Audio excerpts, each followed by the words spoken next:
right, so this is going to be another movie review. This one's called Superman 3, 1983. This is going to be another ready-made recommendation. Poster looks stupid. Just like this movie. Giving 3 out of 5 stars. They rated the Superman 4, The Quest for Peace. Same 3 out of 5 rating. This one plays like a ridiculous cartoon, and save for the chemical plant explosion and the weather-altering satellite, the rest of the movie is terrible. Richard Pryor is not funny unless he's doing stand-up comedy. His appearances in movies do not amuse me or make me laugh a single time, but his stand-up comedy is funny.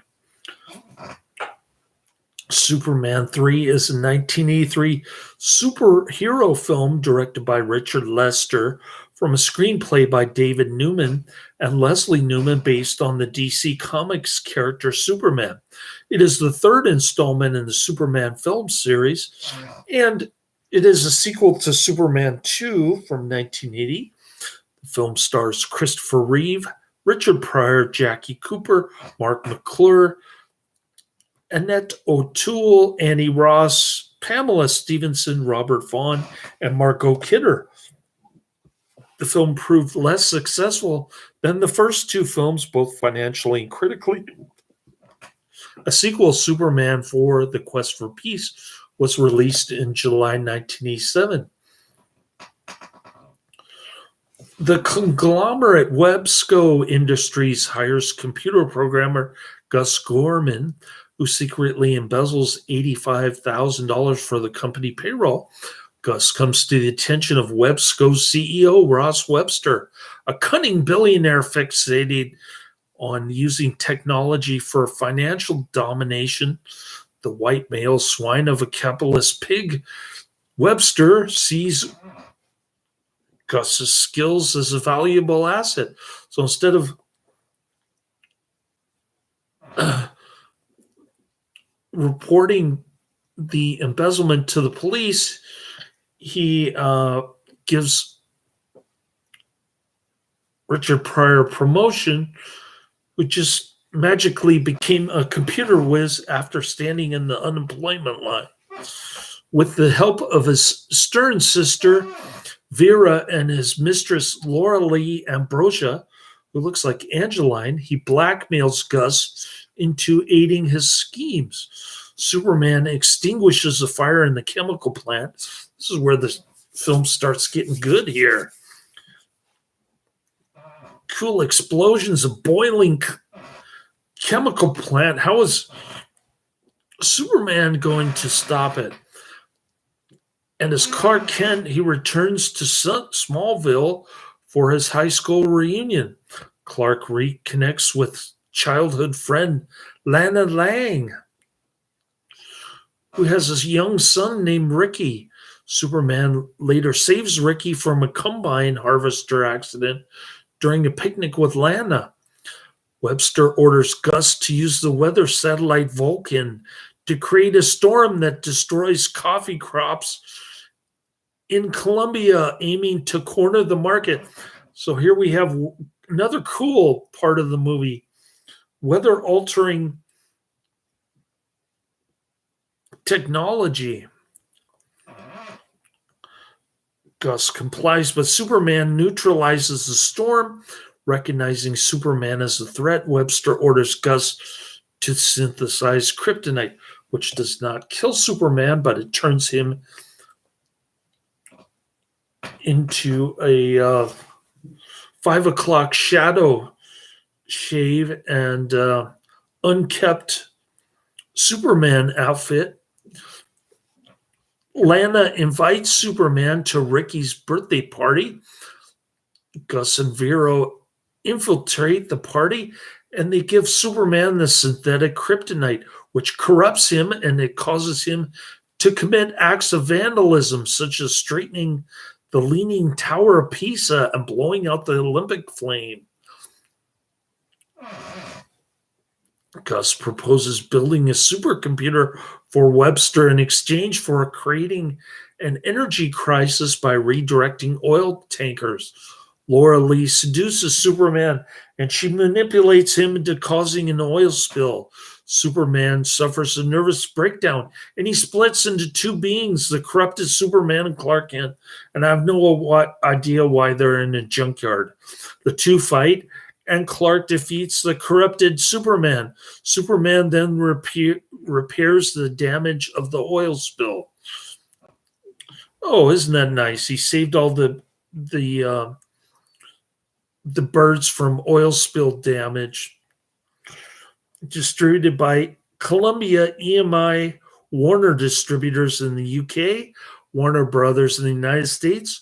Release dates June 17, 1983 in the United States and July 19, 1983 in the UK. Running time 125 minutes too long.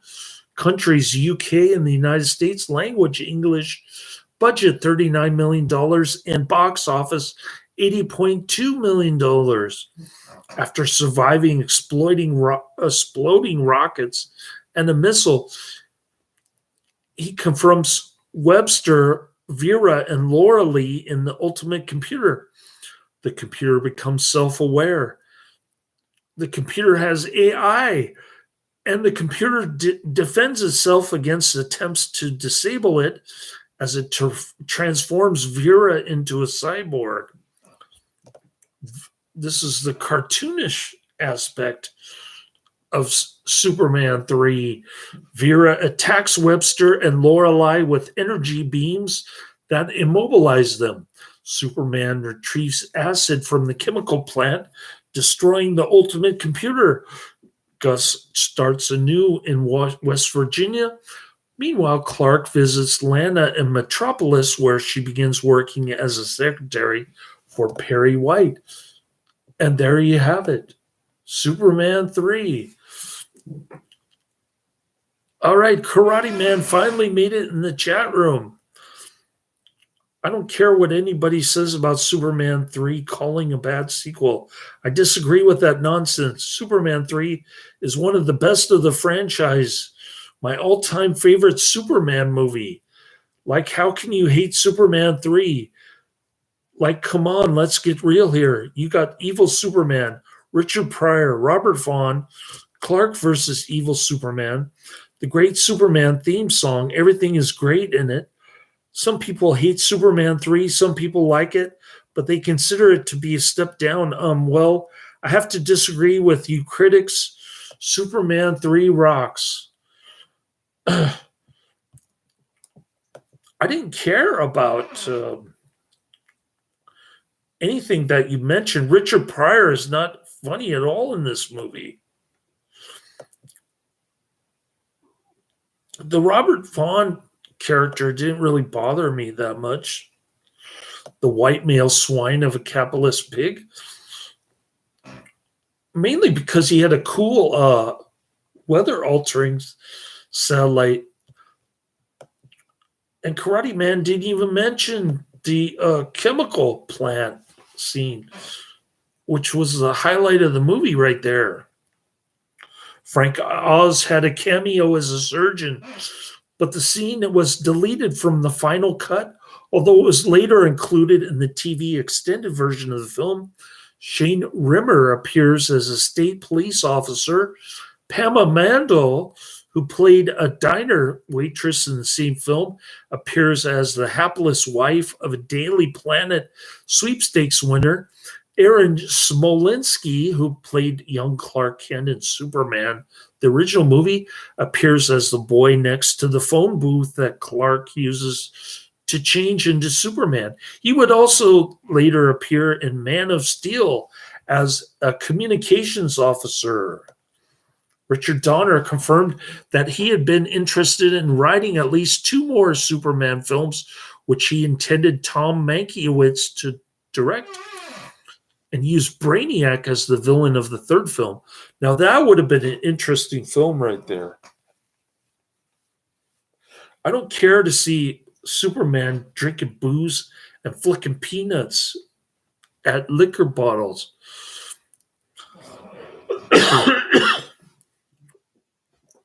Well, he's got the 5 o'clock shadow. Donner departed the series during the production of Superman 2. The film was announced at the 33rd Cannes Film Festival in May 1980. In December 1980, producer Ilya Salkind wrote a treatment for this film that included Brainiac, Mr. Mixplistic, and Supergirl. Now, the treatment was released online in 2007. So that would have been a more interesting film, I think. This film was way too long. They should have cut it down to 20 minutes. The Mr. Misplistic portrayed in the outline varies from his comic counterpart as he uses his abilities to create chaos. Dudley Moore was the first choice to play the role. In the treatment, Brainiac was from Kolu, and Brainiac had discovered Supergirl in the same way that Superman was found by the Kents.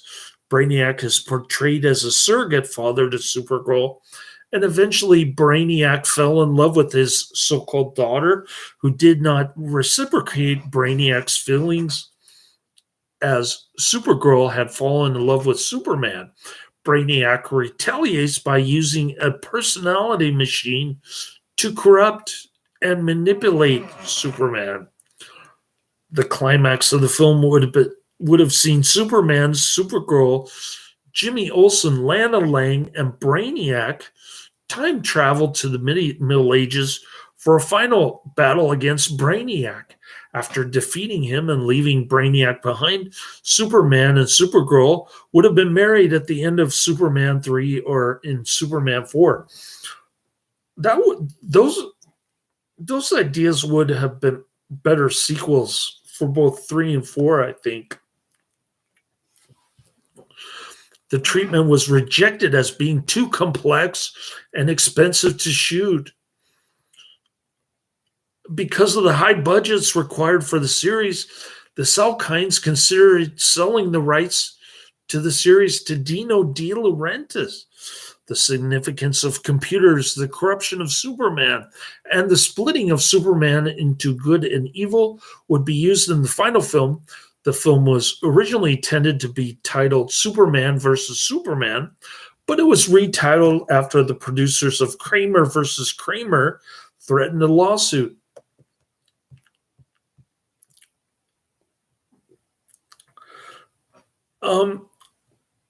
I didn't like or dislike Superman 3. I was kind of indifferent, really. I thought it was about the same as Superman 4. Anyways, Karate Man assumed that I liked this movie. I don't know why. I guess he likes Richard Lester. I don't know. I do not know. He says the movie had so many plot points that were interesting and fascinating and so many great actors. But I only found 2 interesting plot points, and they weren't developed well enough into the story. They just kind of ended and didn't really fit in with the rest of the story unless you include the acid from the chemical plant. But the weather device, that could have been a cool little weapon. Anyways, both Gene Hackman and Margot Kidder are said to have been angry with the way the Salkinds treated Superman. Director Richard Donner, with Hackman retaliating by refusing to reprise the role of Lex Luthor after Margot Kidder publicly criticized the Salkinds for their treatment of Donner. The producers reportedly punished Kidder by reducing her role in Superman 3 to a brief appearance. Hackman later denied such claims, stating that he had been busy with other movies and that making Luther a constant villain would be similar to horror movie sequels where a serial killer keeps coming back. Hackman would reprise his role as Lex Luthor in Superman 4, the canon final nail in the coffin, which the Salkinds had no involvement in. In the commentary for the 2006 DVD release of Superman 3, Ilya Salkind denied any negative feelings between Margot Kidder and his production team. Salkind denied the claim that her part was cut for retaliation. Instead, he said the creative team decided to pursue a different direction for a love interest for Superman, believing the Lois and Clark relationship had been overdone in the first two films. Oh, and Margot Kidder wasn't getting too old for the role, with the choice to give a more prominent role to Lana Lang. The role of Lois was reduced for story reasons. Salkind also denied the reports about Hackman being upset with him, stating that he was unable to return because of other film commitments. Though Christopher Reeve had been contracted for 7 films as Superman, he engaged a lawyer to renegotiate his contract prior to production. Producer Pierre Spengler described the process of securing Reeve's return as contentious, although Ilya Salkind recalls that Reeve approved of the Superman 3 script, and Reeve was more than willing to reprise his role. After appearance by Richard Pryor on The Tonight Show, telling Johnny Carson how much he enjoyed seeing Superman and Superman 2, probably while high as a kite on coke, and Pryor jokingly stating his desire to appear in a future Superman installment. The Salkinds were eager to cast him in a prominent role in the third film, using the success of Pryor in the films Silver Streak, Stir Crazy, and The Toy. If you want to see Richard Pryor, watch his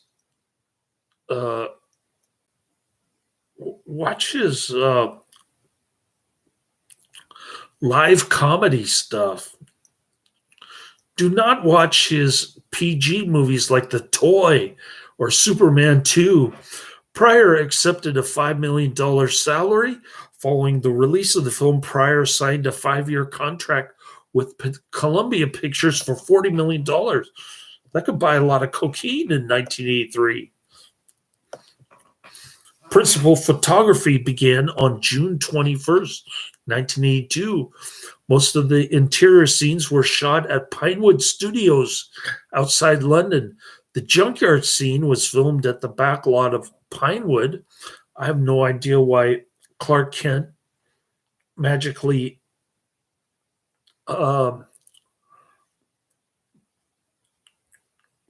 came out of Superman like the Immaculate Conception in a junkyard. The coal mine scene was filmed at Battersea Power Station.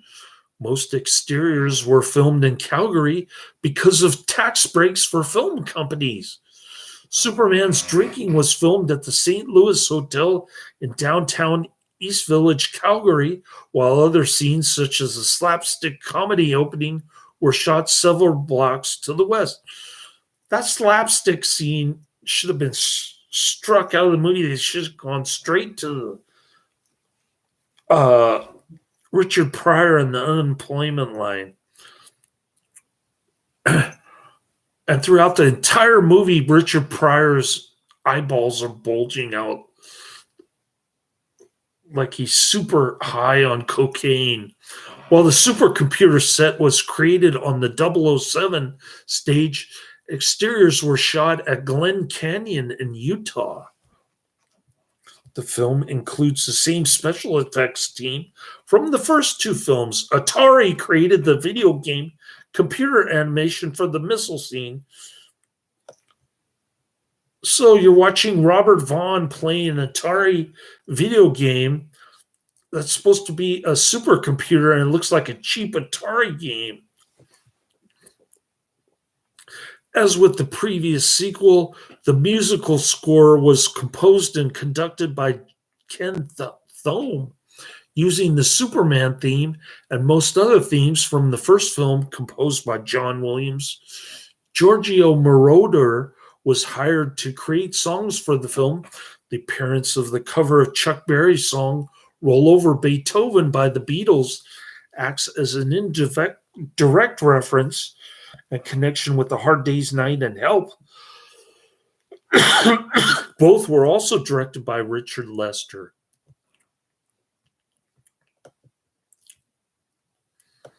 Superman 3 was screened at the Uptown Theater in Washington, D.C. on June 12, 1983, and it premiered in New York on June 14, 1983 at Cinema One. It was released on June 17, 1983 in the U.S. and July 19, 1983 in the U.K.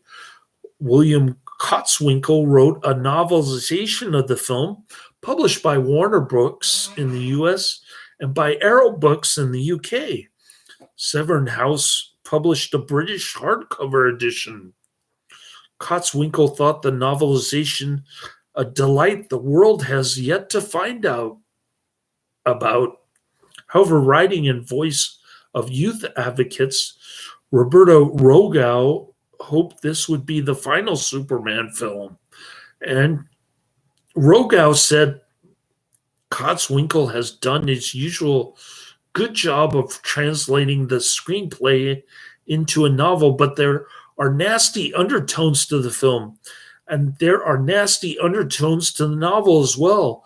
Adults may enjoy the novel on its own merits as a black comedy of sorts, but it's not written for kids, and most of the under 15 crowd will either be puzzled or revolted by Kotzwinkle's dour humor.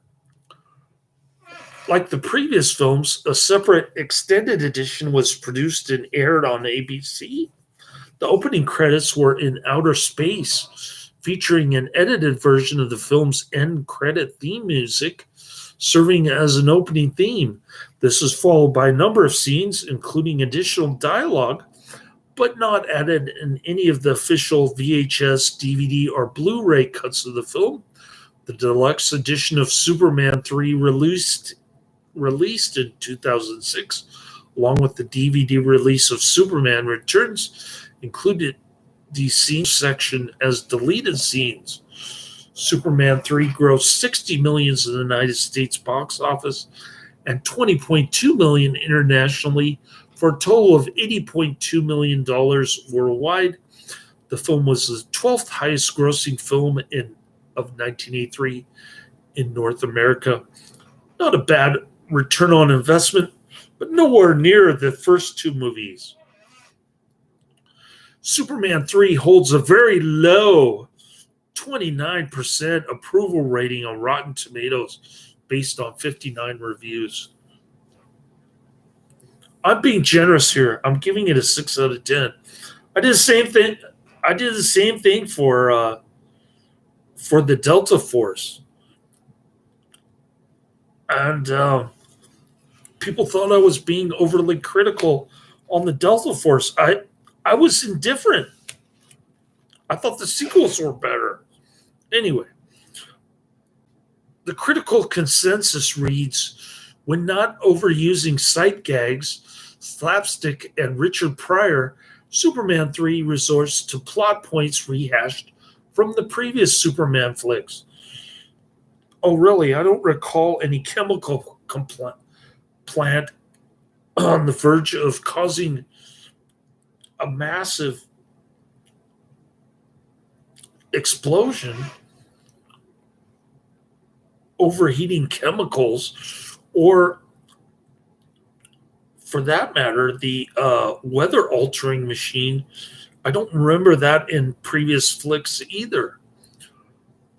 The film has a Metacritic rating of a more moderate 44, indicating mixed or average reviews from 13 professional reviewers.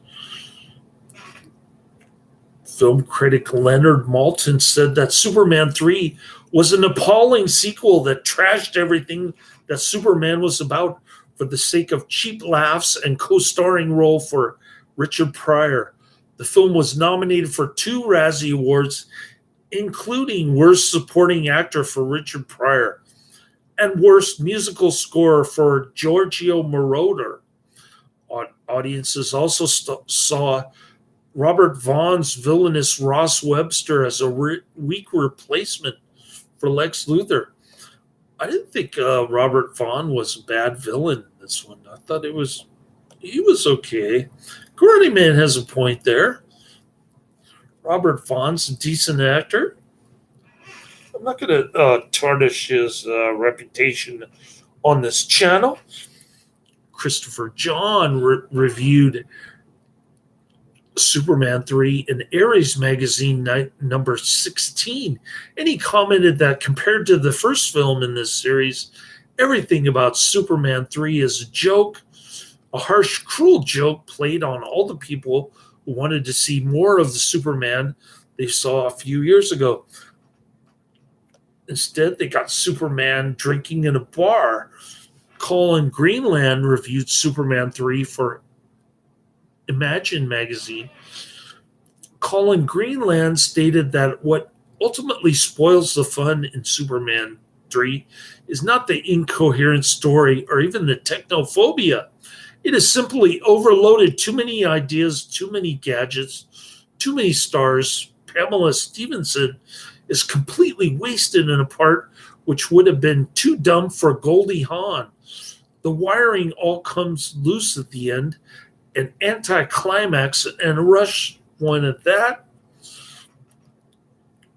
I don't know what about rushed. This film is over 2 hours long. Just cut it down to 20 minutes, please.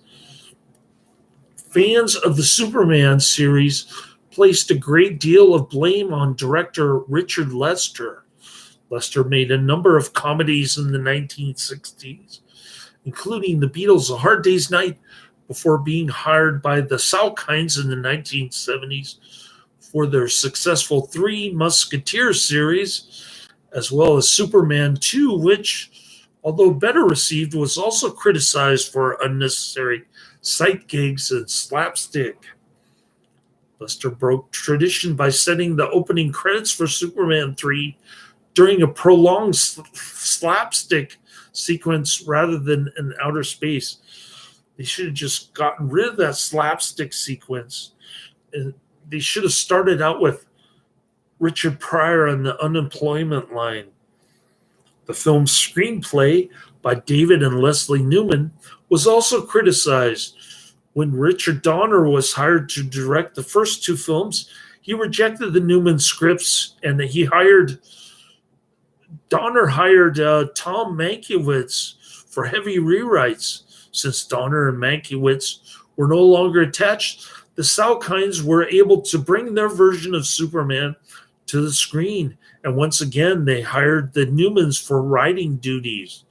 The performance of Reeve as the corrupted Superman received praise, particularly the junkyard battle between Dark Superman and Clark Kent. A lot of this movie is just too cartoonish for me. I don't get why Karate Man loves this movie. I mean, he explained it, but I still don't get it. Are you saying Pryor was a decent actor in this movie? How can that be? Anyways, Superman 3, 1983 PG, rated 2 hours, 5 minutes. Gets a mediocre 5 out of 10 on IMDb, 77,000 ratings. It's on the popularity meter, 2,695. down, still a very lamestream movie. Entrepreneur Ross Webster teams up with the computer genius in order to realize his own evil intentions. When Superman obstructs his plans, he decides to destroy him.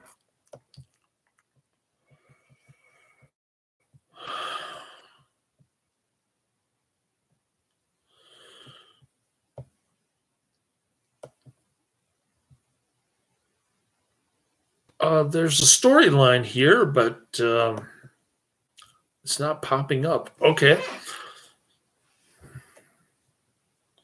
So much for that.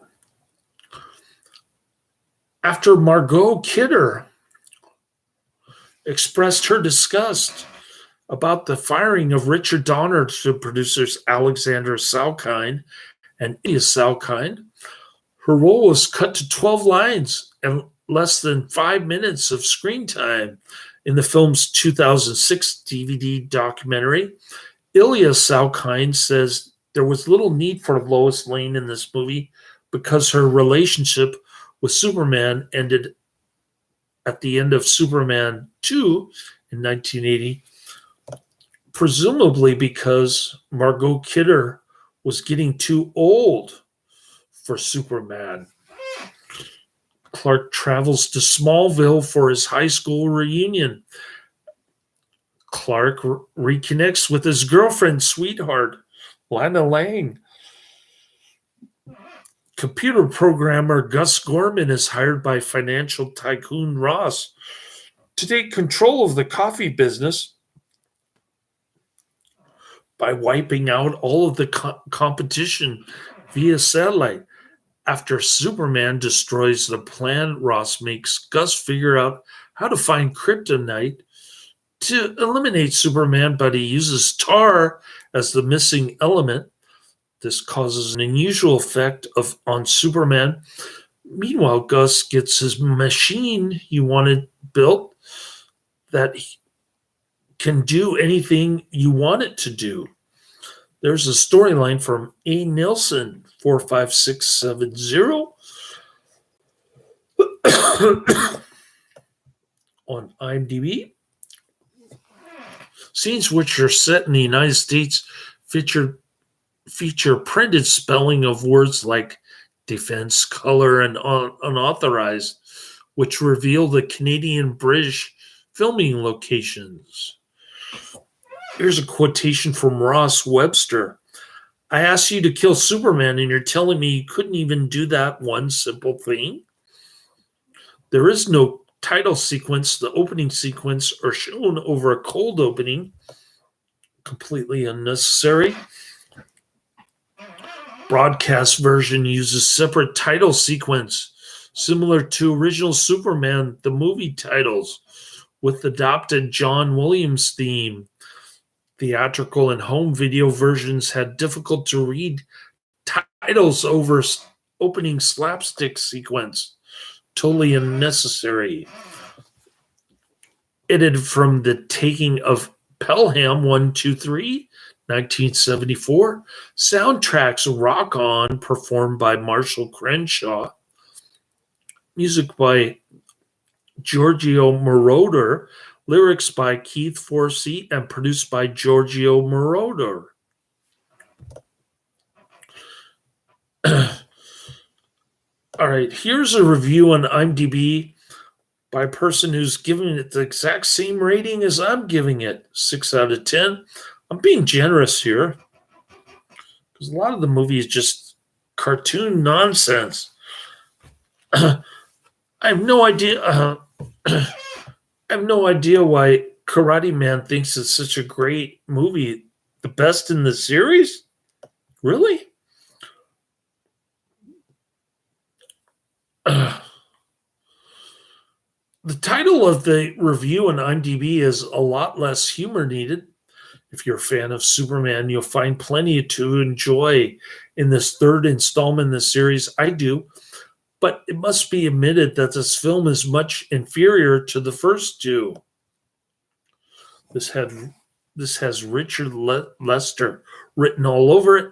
Superman 2 was Richard Donner's creation, and Lester simply took over and wisely kept the tone of the film, but with some added humor. This time around, the humor steers the film as it's mostly a Richard Pryor vehicle. It doesn't come as much of a surprise that the film fares best when focusing on the Man of Steel, whether he's romancing an old flame in Smallville or in high-flying action.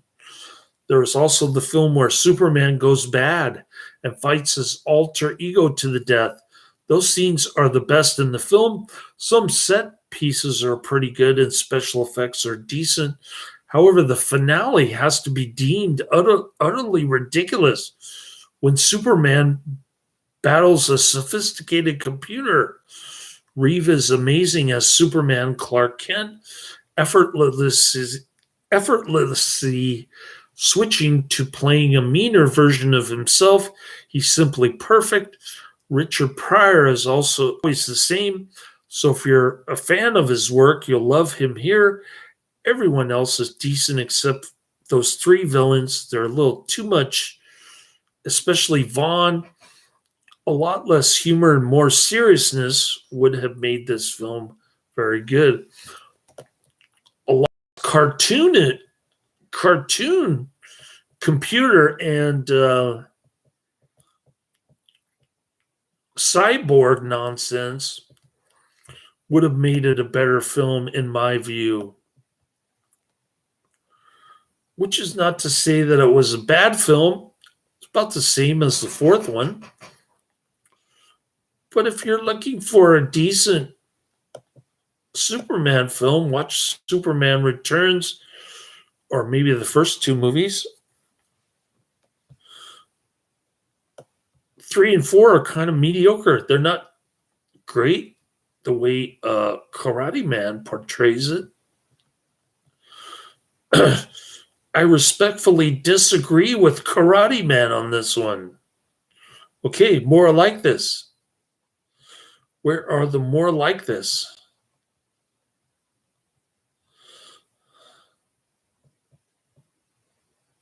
I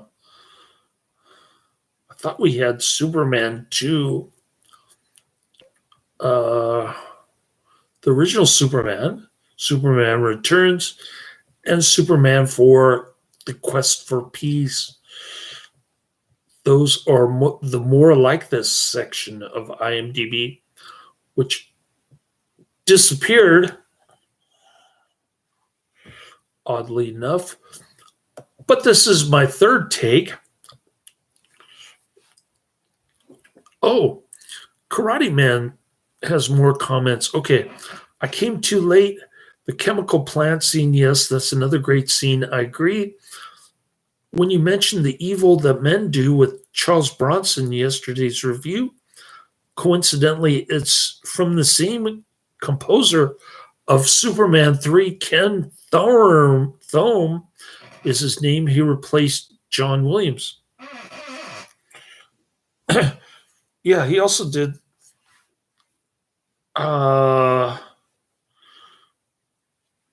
one of the Richard Donner Supermans, didn't he? Anyway, Ken Thome did the music for the Superman 3 literally right before The Evil That Men Do, which both the music sounds a little similar at times. Oh, now I know why Karate Man likes this. I mentioned Ken Thome before you even mentioned him. You ever seen the first Superman, the movie? 1978, back in the day? Yeah, I saw it on the big screen. I thought it was a great flick. 8 years old, you watch Superman. I used to have the first Superman and Batman comic books on my trash can when I was a little boy. John Williams did the score for the first two Superman movies. Superman 1 and 2, I used to watch as a kid. Me too. I never saw Superman 3 until now, until you recommended it. I wasn't I wasn't surprised by the quality. Uh, it's about what I expected. It's about the same as the fourth one. Kind of a kid's cartoon, if you ask me. I mean, it's rated PG, so what's what's in it for me other than watching Superman fly around, or Superman gets drunk, or Superman has the immaculate conception and he burps out Clark Kent in a junkyard?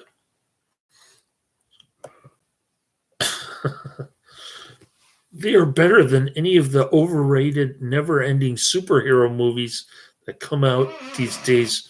They're all crap CGI fests. I don't get the whole cinematic universe. Oh, you may have a good point there. Somebody recommended this girl from Miami Beach, this Cuban girl, Christina Henriquez, I think her name was. She recommended Iron Man to me, and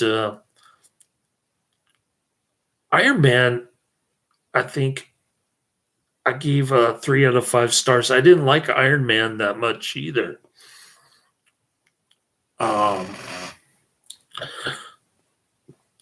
So the one recent superhero movie that I really liked was Suicide Squad, and that one gets bad reviews because everybody hates the Joker in that one. Anyways, I haven't seen not one new superhero movie. Seriously, Hollywood needs to stop making these superhero movies. No wonder they are flopping so badly. The genre has gone downhill since the mid 2010s. I don't know. I haven't really watched them, so I can't really comment. I did see Suicide Squad and Iron Man, and of course, the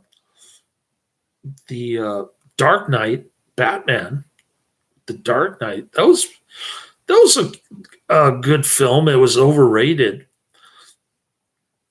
I didn't care too much for the Batcave spy weapon that Batman was using in that one. But yeah, you may have a valid point there. I don't know. I'm kind of indifferent to Iron Man. Dark Knight Returns, I liked, but I didn't think it was a great movie. Suicide Squad was excellent. I would say check out Suicide Squad. But that's the extent of my knowledge when it comes to modern day comic book movies. Batman and Robin. Batman and Robin. I think I have that on my list actually, with Mr. Arnold as Mr. Freeze. I've got to see Arnold as Mr. Freeze. That alone is a reason to watch Batman and Robin.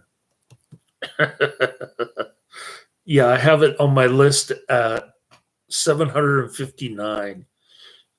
Batman and Robin from 1997. Now that would be a fun one to watch. It's got to be one of those so bad that it's good type movies, especially when Arnold appears.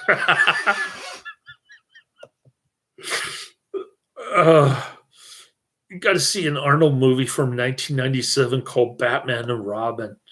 It's a must see on my to do list. It's got to be one of those so bad that it's good type movies. Anyway, kind of similar to Suicide Squad, I guess, in that regard. All right. Going down my list, I've got Woman on the Run, 1950, Messenger of Death, 1988, with the great Charles Bronson. Doing another canon J. Lee Thompson film. Then we've got The Birds, 1963. Alfred Hitchcock and his Blondie girl getting attacked by birds. Well, nice chatting with you, Karate Man. I'm glad you made it in the chat room. Sorry that I didn't like this as much as you did. But I rated it higher than IMDb and Rotten Tomatoes. So I'm not saying it's a bad movie. I didn't say the Delta Force was a bad movie. I just thought that they were kind of meh, in the middle. Neither good nor bad, but kind of in the middle. So that's the end of my review. Thanks for being in the chat room. Christopher Reeve will always be the best Superman. I don't know. I like Superman Returns. People don't like that movie, but I liked it. I thought it was pretty decent. What about George Reeves from the television show? I think George Reeves is a better Superman, but that's just my 2 cents worth. Nothing after inflation. Laters.